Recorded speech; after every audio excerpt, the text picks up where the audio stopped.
Hey everyone, this is Jake with Create More Now. Thank you so much for coming back to the show. Today we're talking about what camera should you buy in 2020. There are a ton of options out there. I see this is one of the most common questions I've been asked, and I see all over Facebook on different forums and groups, and it's definitely the most common question. Everyone's asking, what camera should I buy?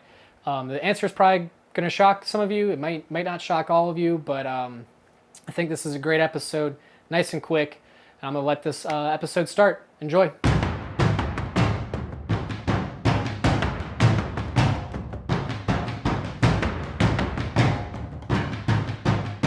Today is the first episode of the photography series. It's going to be a 5-part series I am putting out both on podcast and on YouTube, answering some of the biggest questions I've been asked and I've seen around the photography space. And just it's here to help you. It's here to help you make better decisions. And I'm very excited to get into it. Today I'm covering the biggest question I've been asked, which is, what kind of camera should I buy? I think every single person has this question, whether you're just getting started, whether you've been a photographer, a videographer, or a business owner for a couple years. You might be looking to make an upgrade. You might be thinking you want a certain brand. You might be thinking that you want to stick with the same brand. There's a lot of things out there, and it could be confusing, and I totally understand why. But it's most important to understand why you're buying the camera, what your use is for it, and what are you going to do with it. So let's get started with that. You're either buying a camera for yourself, for personal use, or you're buying it to make money off of it, or just as a creative outlet. You think that you could sell some prints maybe, or you just want to use it for your travels. Everyone has a different purpose, or you're recording videos just like me here. I think once you know what you're doing, and once you are able to start with the top-down approach of how you're going to use the camera, your decision's going to be a lot easier. Instead of saying, I want to buy a camera, I have $2,000 or I have $3,000, that's where you start making mistakes, because everyone has a personal bias. I'm biased to Nikon. I'm shooting on a Nikon right now. I've been using them for 10 years. I know people that would never touch one. I love them personally. I love them for their menus. I love the feel in my hand. I love how the button layout, it's always been the same for the past 10 years. And for me, it's just a great thing. I love the colors on it. Some people don't like them. Some people say, the video's not that good. I'll let you be the judge of that while you're watching this on YouTube. And there is a lot of uncertainty out there when you are picking a camera, when people are giving you all sorts of different tips, advice, everything like that. I think the most important thing is knowing that when you are picking a camera, you need to figure out what you're actually using it for. If you're a mom and you're just trying to go on vacation with your kids, you're thinking that you want to just take some photos, maybe at birthday parties, then I think if you're under $500, anything in that $500 range is totally acceptable. If you want to go with Nikon, you use their 3000 or 5000 series cameras. If you're trying to go for Canon, I think it's like the 6D, great affordable options. Sony has a 6000 series as well. You really can't go wrong with any of them, and it's a great starting point under that $1,000 threshold. If you can even get a camera under $800, close to that $500 mark, you're doing a really good job. And once you do that, you're going to have the ability to change out lenses. You're going to have the ability to experiment with different focal lengths, different aperture sizes, and it's going to allow you to actually open up that little toolbox you have with your camera. Now, if you do not want to do that, if you don't want to spend money on a camera, you just want to use your iPhone, totally doable. I know everyone that, not everyone, I know a lot of people that shoot on their iPhones, whether you're a business owner just shooting some stuff around your office with your camera, if you're just trying to do some quick product photos, or that's what you use for your Instagram, you just put your iPhone on a tripod, totally works, or an Android device, totally works, and people are doing that more and more. Phone technology is getting to the point now where you're almost investing into a phone and a camera at the same time. The megapixel count is huge. They're starting to get up to 24 megapixels, just like most full-frame cameras. The sensors aren't as big, but you are getting a lot of detail. They're taking a lot of the guesswork out of them, where you just tap on someone's face and you can lighten it up. I think if you are looking to buy a camera and you don't want to do that small entry level, and you don't want to spend upwards of a couple $1,000s, your phone you have in your pocket is probably your best bet. It's going to do everything you want. The learning curve is absolutely easy, simple, and you just can't go wrong.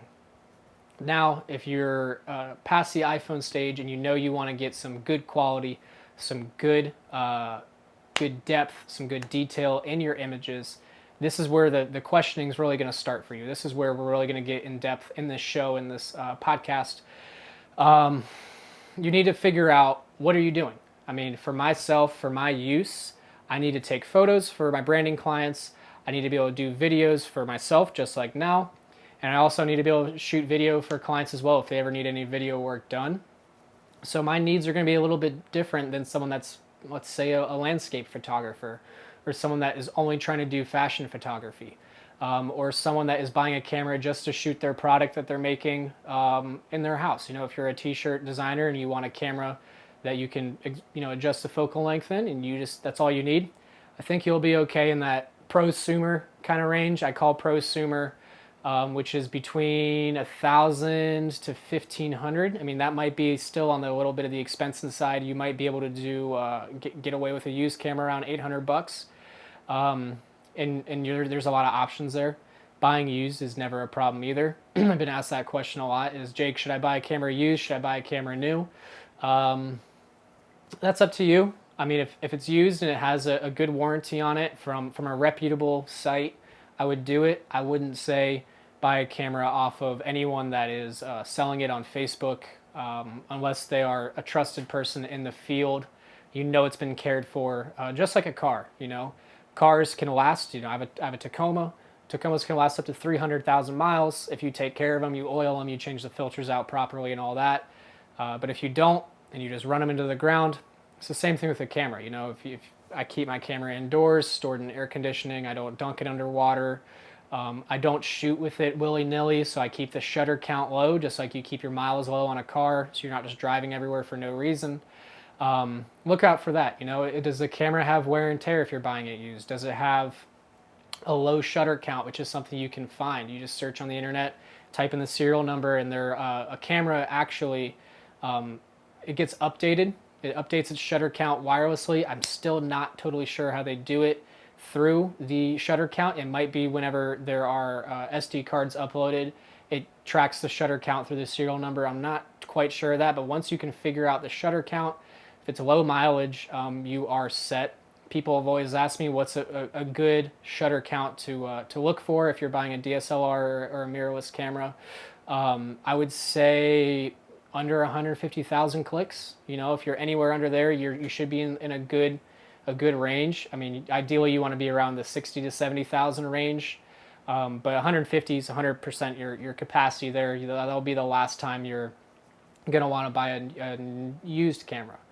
Now going forward, if you do want to buy just a camera for stills, the biggest recommendation I can make is find one that does amazing stills for you, whether it's Canon or Nikon or Sony, and is in your budget. I'm not going to say anything about brand loyalty. I'm not going to say this is the camera for you, but I am going to let you know that every single manufacturer has their pros and cons.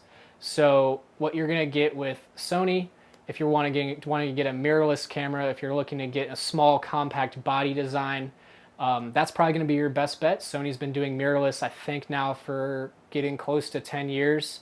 That's what they started with. They really kick-started the whole mirrorless revolution on smaller cameras, smaller body sizes. They increased their battery life. The durability is getting up there, and it's great. Now, if you want to go with Nikon, the biggest pro with them that's always been known is that they're great, durable, feel great in the hand, and to me, I think the buttons are great and they're intuitive. It's not overcomplicated.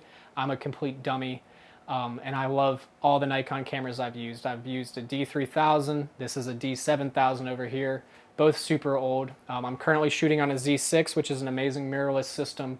And also Nikon is probably the best entry-level full-frame camera at a D750 if you can find one that's still new or has low miles on it, low shutter count on it. For all my clients, if they are trying to do a hybrid between photo and video, I'll always suggest a D750. Lasted me forever. I've been able to take them out to Utah and shoot, people off-roading and banged it around, and it just taken on multiple travels. And it was a great camera for me. Ended up getting stolen, which kind of sucked.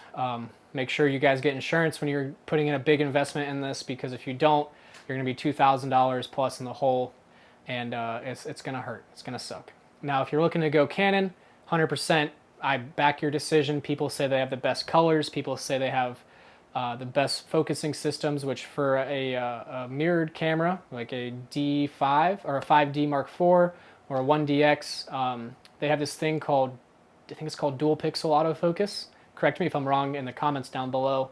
But it's dual pixel autofocus is basically, it's allowing you to track someone during video amazingly. Canon has mastered that. People say the colors are better. I think all of our eyes are different, so you can argue that all you want. You can say, I think Nikon's are better. I like a little bit more green. But it's really up to everyone. And when you're moving forward and you're trying to make a decision on the camera and you're looking to see what you want to do, it is important to notice that there are huge price points. There are huge gaps in the cameras.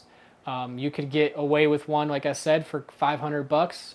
You could buy one for $2,000. And now they're starting to sell cameras close to the $5,000 point just for the body. You're not even getting any lenses with it.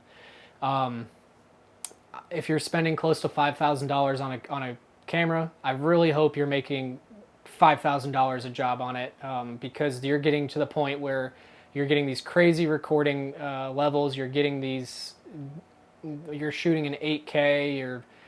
You're also going to need to get a bigger hard drive for it. So you need to think, if you're getting a bigger camera with a bigger sensor and bigger file sizes, if you have a 42 megapixel sensor, you're going to have 42 megapixel style files. Your computer's not going to hold up all the time.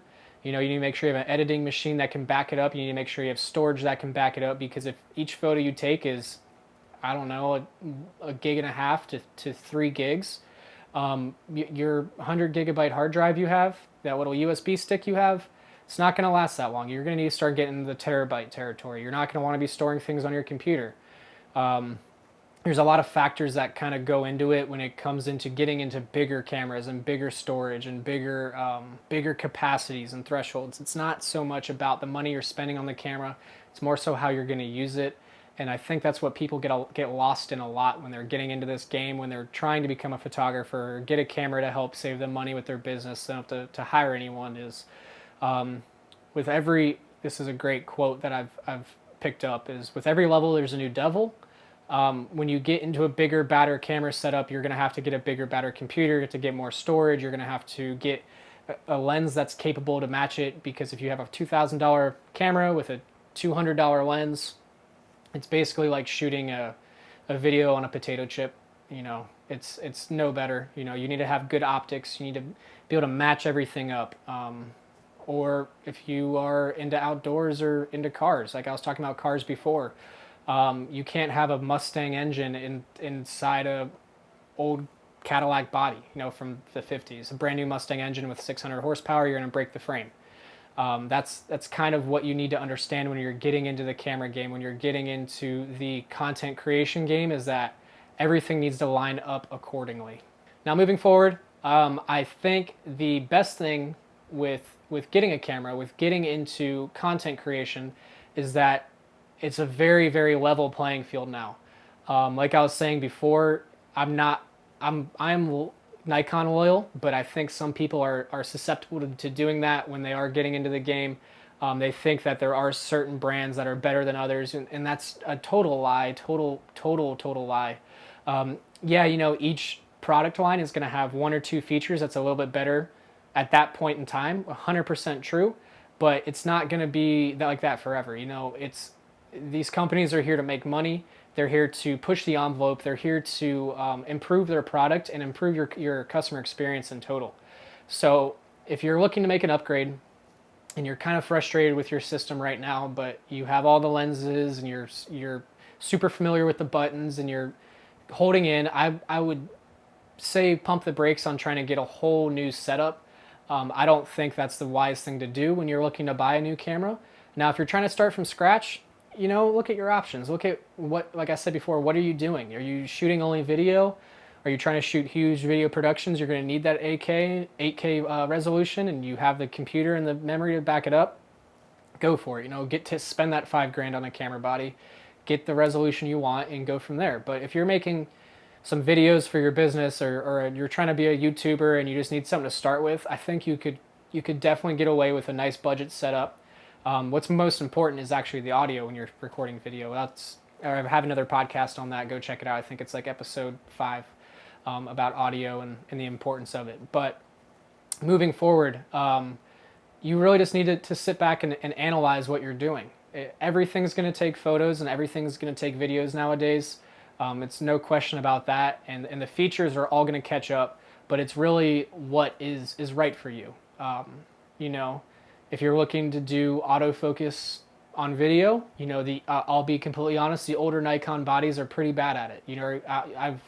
I was having to manually focus on everything while I was starting my content creation journey. I was fiddling with the little focus wheel the whole time and really trying to dial it in, and that allowed me to actually become a better creator, a better videographer, because I was able to control what I wanted. And now I'm still pretty dependent on manual focus, and it's made me a better person. But if you're looking to get, like I said before, a D750, and you want to run around and work on autofocus, you're in for a hard lesson. If you're going to put it on a tripod like I am right now, and you want to be able to just have it set to a set focal distance, that will do fine for you. Honestly, one of those cheaper cameras, even a crop sensor camera like a 60D for a Canon, under that $1,000 threshold will be totally fine, and you'll be able to experience and build on it and build up a good knowledge for your system and your camera, and then build up your lens lineup. I think that's one of the most undervalued things that people talk about, is they'll have a huge expensive camera they spend over $1,000 on, but they'll put a cheap little plasticky lens in front of it that's $300 or $250 or whatever. There are some great ones out there. You get a 50 millimeter like I'm using right now. They are cheap because the glass is the most flat on it, and it's the least expensive to make. But once you're getting into these zooms that are, just don't do it. That's the best I could say. I'm going to put out a lens video down the road on what's right for what situation. It's not going to be in this series right now. It's going to be super in depth. I'm going to kind of break it all down, but don't spend your money on a huge expensive body and put a potato chip on the front to get your optics, because you'll be frustrated with it. Your viewers will be frustrated with it, and you're gonna want to turn it in, and you're not even unlocking the full potential. It's basically like putting that Mustang frame in an old Cadillac body. Your camera's just too powerful, and it's not getting the support it needs. And finally, moving forward, to wrap this up, like I said before, the most important thing is just getting the damn thing done. Everyone is focused on what camera to buy and what to do, and I think the most important thing is just create more now. It's why I made the name of this show. I think people are getting caught up in the tactics of what camera to get, and then once you get it, if you've never even bought a camera, you need to learn how to use it. You have an iPhone. If you need to use your iPhone, use it. If you feel more comfortable having someone set it up for you and they have pro sound equipment, go with that, because you're more trying to get your message out there. You're more so trying to get the purpose of what you're trying to do out there, and getting caught up in the actual camera is the least important thing. This might seem like a cop-out kind of episode, which it's not. I think when people are asking this question of what camera should I buy, they're really looking for validity in the answer they've already made up in their mind. I know everyone is on the Sony train, and when someone asks what camera should I buy, everyone's saying Sony, Sony, Sony, get these lenses, whatever. And I jump in and I say, buy a Nikon. I think I like it. The lenses are great. It's a whole legacy lineup. You can use old things with it, with the adapter that you have on, which I have on right now. I'm using an old 10-year-old lens. I'm having no issues. Everything works great. I love the system. The speed's great. It's reliable. I know if I'm caught out in the rain, it's going to be weather sealed, and personal preference, I love it. And when people are asking that question of what camera should I buy, or if you're asking this question of what camera should I buy, I think the decision you came to before you even asked that question is the one you should go with. if you're intelligent, which I know you are if you're listening to this show, I know you've already thought through the process, or you've at least done a little bit of research. Go with your gut. Figure out what's the best for your needs. If you're doing photo, if you're doing just video, if you're doing high-end video, if you want to do prints or billboard work for photos, or you're trying to do kind of a hybrid like what I do, there are certain sectors that you can go into, whether it's a mirrored camera like a DSLR or a mirrorless camera like a Z6 or one of the Sony cameras or the new Canons that are out, the R series. There are a lot of options out there. You really can't go wrong. It is 2020.